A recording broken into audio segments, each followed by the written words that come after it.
యేసు ప్రభు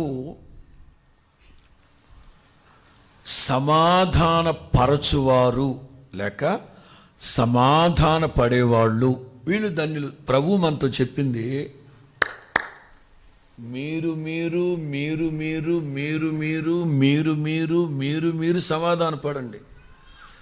కాకికి కోకిలకి సమాధాన పరచమని చెప్పలేదు. కుక్కని నక్కని సమాధాన పరచమని చెప్పలేదు.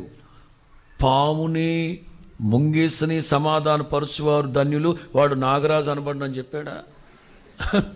చెప్పండి. లేకపోతే దుప్పిని దొనపోతుని సమాధాన పరచువాళ్ళు ధన్యులు, వాళ్ళు శాంతి స్వరూపం అనబడతారని చెప్పారా? లేదు. వాటిని కాదు, మీరు మీరు సమాధాన పడండి, మీరు మీరు సమాధాన పడండి. లేకపోతే ఇద్దరి మధ్యలో సమాధానం లేకపోతే మీరు మధ్యవర్తులుగా ఉండి సమాధానం